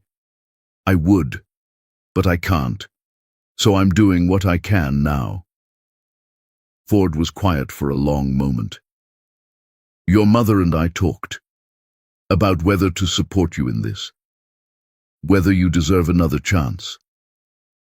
And I don't think you do. I think you threw away the best thing that ever happened to you, and now you're scrambling to put the pieces back together. But your mother reminded me that this isn't about you. It's about Sadie, and that little girl deserves a father. She does. But Elena deserves more than a man driven by guilt. She deserves a man who loves her because of who she is now, not who she was. Can you be that man? Tom looked through the window at Eleanor, who was laughing at something Willa said. She looked lighter than she had in weeks. Happy. I'm trying to be. Trying isn't enough. You need to figure out who you are without the company, without the success, without all the things you chose over her, because if you can't, you'll just end up hurting her again, and I won't stand by and watch you destroy my daughter-in-law twice. She's not your daughter-in-law. She should have been. Would have been if you hadn't been an idiot. So as far as I'm concerned, she is, and I will protect her from you if I have to. The words hit Tom like a punch, his own father choosing Elena over him. Back inside, dinner was served. Sadie sat between Tom and Elena, chattering happily about playing with Ivy and Ruby. Elena was quiet, but she wasn't tense. She was actually relaxing, talking to Willa about the spa business, laughing at Piper's stories about her kids. Watching Elena in his family home, surrounded by people who loved her, Tom realized something. She'd never stopped being part of this family. He was the one who'd left. She'd just been waiting to be invited back. After dinner, while the kids played and the adults had coffee, Tom's Aunt Ruth pulled him aside. I told you and Elena at Thanksgiving all those years ago that you had real love, the kind most people never find. I remember. My Henry died suddenly, heart attack. We didn't get to say goodbye. And you know what I regretted most? Not all the places we didn't travel or things we didn't buy. I regretted the time I wasted being mad at him over stupid things, the arguments that didn't matter, the grudges I held for no reason. Aunt Ruth, I'm telling you this because Elena has every right to hate you, to never forgive you. But life is short, Tom, and real love is rare. If there's even a chance you two could find your way back to each other, you'd better fight for it. Because losing love by choice is worse than losing it to death. At least with death, you don't have to live with the what-ifs. As the evening wound down and Tom drove Elena and Sadie home, Sadie fell asleep in the back seat. Elena stared out the window, quiet. Your family loves you, Tom said softly. They always did. I know. I miss them. They missed you too. My mum cried after you left tonight, said she'd gotten her daughter back. Elena smiled slightly. Your mum is something else. She told me if I mess this up again, she's disowning me and keeping you and Sadie. Elena laughed, a real laugh. The first one Tom had heard from her in years. I like her priorities. They pulled up to Elena's building. Tom carefully lifted Sadie out of the car seat, cradling his daughter against his chest. Elena led them upstairs, and Tom carried Sadie to her bed, tucking her in without waking her. When he came back to the living room, Elena was standing by the window, looking out at the city. Thank you for tonight, she said, for including us. Sadie had a great time. You're part of the family. You always were. I wasn't sure I'd ever feel that way again. Tom walked over, stood beside her at the window, not touching but close. Elena, I need to tell you something. What? I'm seeing a therapist.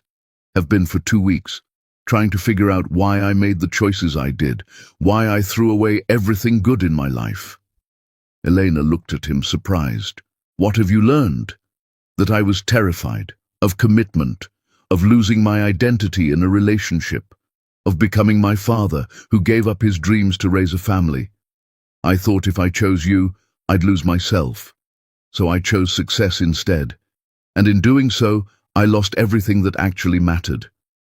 And now I know that loving you, being Sadie's father, that's not losing myself. That's finding myself, the best version of myself, the man I was always supposed to be. Elena turned away from the window, from him. I can't do this right now. I'm not asking you to. I just wanted you to know. Know what? That I'm doing the work, real work, not just showing up for Sadie, but figuring out why I hurt you, so I never do it again. To anyone. Elena's eyes filled with tears. I need you to leave now. Okay. As Tom walked to the door, Elena called his name. He turned. I'm proud of you, for going to therapy, for doing the actual work. That takes courage. I should have done it 7 years ago. Yes, you should have, but you're doing it now. That's something. Tom left, and Elena closed the door behind him, then slid down to the floor and cried, because she could feel her walls crumbling, could feel herself starting to hope. And hope was the most dangerous thing in the world. Chapter 9. The moment everything peaks. It happened on a random Tuesday. Tom was at Elena's building at 6:30 as usual to make breakfast. But when Elena opened the door, something was wrong. Sadie's sick, Elena said, her voice tight. High fever. I can't get it down. I'm taking her to the hospital. Tom didn't hesitate. I'm coming with you. Tom, you don't have to. I'm coming. They drove to the hospital in tense silence, Sadie whimpering in the back seat, her little body burning up. Tom held her hand the whole way, whispering that it would be okay, while Elena drove with white knuckles gripping the steering wheel. At the emergency room they had to wait. 2 hours. Sadie got worse, crying that her head hurt, that her stomach hurt, that everything hurt. Tom held her the entire time, rocking her, singing the lullaby his mother had taught him. Elena sat beside them, watching her daughter suffer, helpless to fix it. When they finally called Sadie's name, the doctor examined her and said they needed to run tests. Possible meningitis. The word made Elena's face go white. We need to admit her. Run a spinal tap. IV antibiotics just to be safe while we wait for results. Sadie started crying harder. I don't want a spinal tap. Mommy, no. Elena was falling apart, trying to stay strong, but Tom could see her breaking. He pulled her aside while nurses prepped Sadie. I've got this, he said. Let me take her for the procedure. You need a minute. I can't leave her. You're not leaving her. I'm her father. Let me do this, please. Eleanor looked at Sadie, then at Tom. Finally nodded, tears streaming down her face. Tom went with Sadie to the procedure room. She was screaming, terrified, grabbing at his shirt. "Daddy, make them stop. Please, it's going to hurt." Tom's heart shattered at hearing her call him Daddy for the first time. "I know, baby, I know, but they need to do this to make you better. I'll be right here. I'm not leaving, I promise." "Promise?" "I promise on everything I am." The procedure was awful. Sadie screamed and cried, and Tom cried with her, holding her hand, letting her squeeze until his fingers went numb. When it was over, they moved her to a room and started the IV antibiotics. Elena appeared in the doorway, looking like she'd aged 10 years. "She's okay," Tom said immediately. "She was so brave." Elena collapsed into the chair beside the bed, holding Sadie's other hand. Sadie was exhausted, crying softly. "Mommy, it hurt so much." "I know, baby. I'm so sorry." "But Daddy stayed. He didn't leave." Eleanor looked at Tom over their daughter's bed, and something in her expression shifted.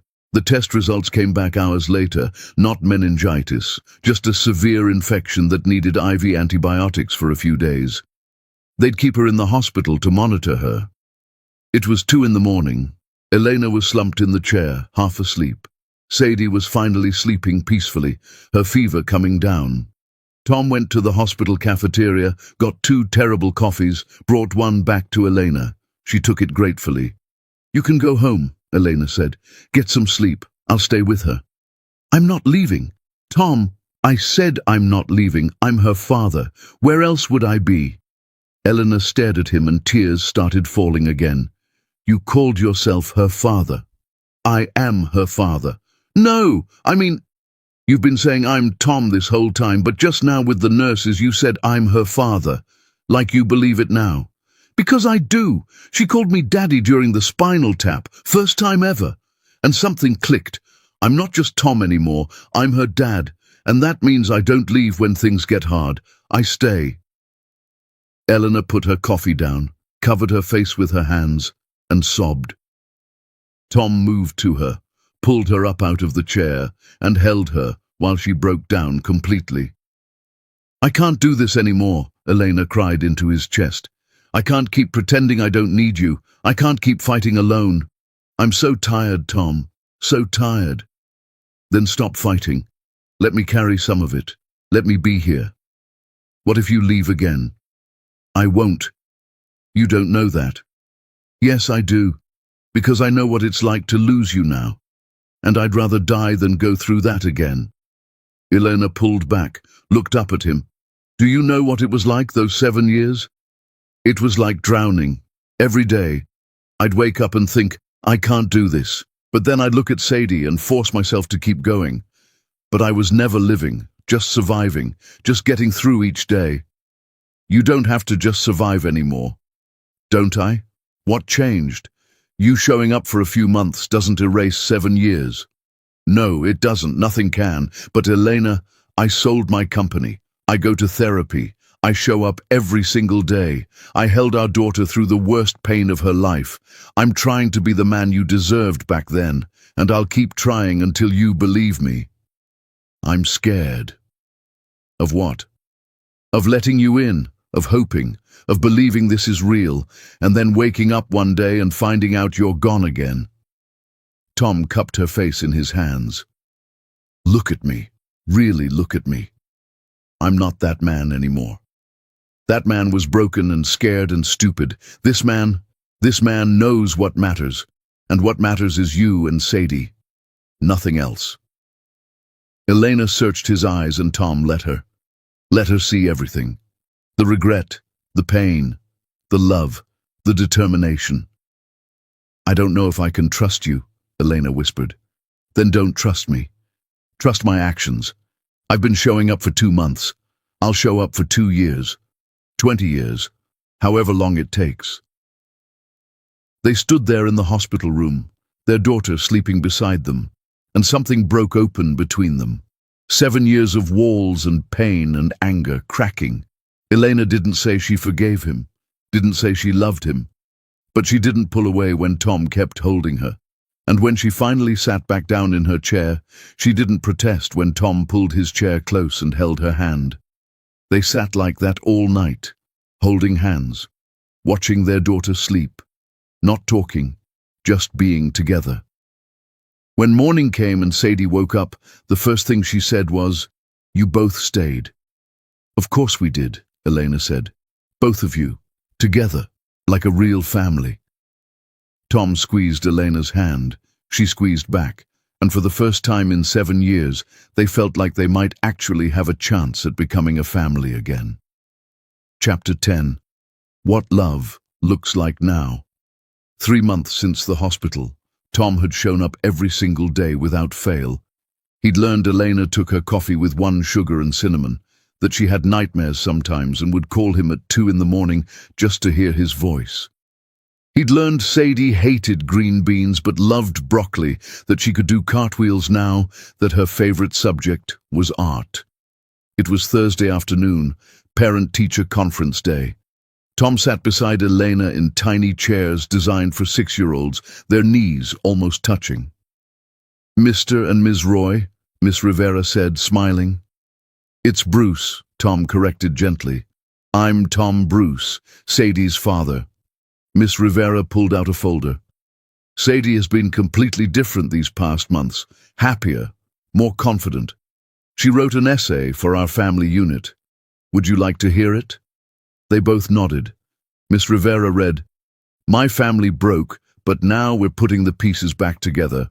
My daddy made a big mistake, but he comes to everything now. My mommy is the strongest person ever. She took care of me when it was just us. Now I have a daddy and a mommy and grandma and grandpa and aunt and uncle and cousins, and it's a lot of people to love. My teacher says broken things can be fixed. I think my teacher is right. Love can fix anything if you try hard enough." Elena's tears hit the paper.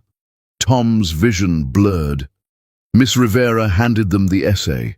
At the bottom was a drawing, 3 stick figures holding hands, labeled "Mommy, Me, Daddy." Behind them, a house with a heart. "She drew what she hopes for," Miss Rivera said softly. "A complete family." In the parking lot, Tom opened Elena's car door. An old habit returned. "Tom," Elena said, "I need to tell you something." His heart stopped. "Okay."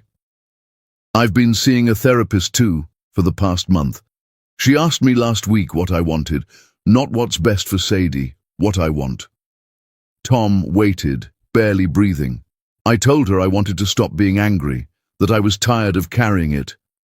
Eleanor looked at him. "She asked if I still loved you. I said yes. I never stopped. Then I cried for the entire session because I've been trying so hard not to love you." "Eleanor, I'm not done." She asked why I was fighting it. "I realized loving you was what got me hurt. So if I could stop loving you, maybe I'd be safe." She paused. "Then Sadie got sick. I watched you hold her through that spinal tap. Stay all night, show up every single day. And I realized, you're not the man who left. That man is gone. The man standing here chooses us, every single day." "What are you saying?" "I'm ready to stop fighting, ready to try. Not to go back to what we were, to build something new, something better." She smiled. "Let's go on a date, Saturday night, just us." "Yes. When should I pick you up?" 7 o'clock. Saturday came. Tom arrived at exactly 7 with daisies from the farmer's market, her favorite. "You remembered," Elena said, taking them. "I remember everything." They went to the small Italian restaurant in Brooklyn where they'd gone on their 3rd date years ago. Giuseppe, the owner, recognized them immediately. "Elena and Tom, together. I thought I'd never see this day." They sat at the same table, ordered the same dishes, and talked. Really talked. Elena told him about building the spa, the sleepless nights, the day she opened her 5th location and realized she'd made it. "I wanted to call you every time something good happened, every milestone. Then I'd remember you weren't there anymore. I'm here now." Tom told her about selling the company, about therapy, about realizing every achievement felt hollow because he had no one to share it with. Ivy wasn't you. Nothing was you. You and I. That was real. After dinner, they walked through Prospect Park. When Eleanor shivered, Tom gave her his jacket. "This feels like time travel," Elena said. "Except we're different people now. Better people. You definitely are. Stronger. You survived something that would have destroyed most people." Elena stopped walking. "Can I tell you something? There were days I hated Sadie, just for a second. Because when I looked at her, I saw you, saw what you'd taken from me. I felt horrible for even thinking it. Elena. But then she'd smile or laugh or do something purely her, and I'd fall in love all over again. She saved me. When I wanted to give up, she gave me a reason to keep going." Tom pulled Elena close. She didn't resist. "I'm sorry," Tom whispered, "for all of it. For leaving. For making you raise her alone. For breaking you. You can't keep apologizing forever. Watch me." Elena pulled back, looked up at him. "Kiss me. I need to know if it still feels the same." Tom cupped her face and kissed her. Gentle at first, then deeper. It felt like coming home. Like 7 years melted away. When they pulled apart, both were crying. "It feels the same," Elena whispered. "How does it still feel the same?" "Because some loves don't die, they just wait." Outside Eleanor's building, neither wanted the night to end. "I'm not ready to invite you up," Eleanor said. "Not yet." "I know, I'll wait." "How long?" "However long it takes." Eleanor kissed him again. Quick, soft. "Good night, Tom." As Tom walked away, Elena called his name. "Yeah? I love you. I just needed you to know. I still love you. Probably always will." Tom smiled through tears. "I love you too." Never stopped. 6 months later, Sadie's 7th birthday party filled Prospect Park with laughter, both families together. Sadie ran around with Poppy and her cousins covered in cake and happiness. Tom and Elena sat on a blanket watching their daughter, hands intertwined. "She asked me this morning if we were getting married," Elena said. "What did you tell her?" "That grown-ups don't rush these things, that we're taking our time, building something real." "And what do you think about marriage?" Elena looked at him. "Ask me in a year." "A year?" "I need to know you're not going anywhere. Need to know this is permanent before I say yes to forever." "I'm not going anywhere, but I understand. I'll wait a year, 10 years, whatever you need." They watched Sadie blow out candles, surrounded by everyone who loved her. Tom realized this was what he'd been chasing all along. Not success, not money. This, family, love, home. "Tom," Eleanor said quietly. "Yeah?" "Thank you for coming back, for fighting for us, for being the man Sadie wishes for on every birthday. Thank you for giving me the chance, for letting me prove I changed." Sadie ran over, chocolate cake on her face. "Mommy, Daddy, come play with us." "Daddy," she said it without thinking now. Natural as breathing.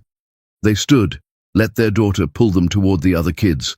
As they walked hand in hand, Sadie between them, Tom caught Elena's eye over their daughter's head. She smiled. He smiled back. They weren't perfect. They weren't fixed. But they were healing. Together. And that was enough. For now, that was more than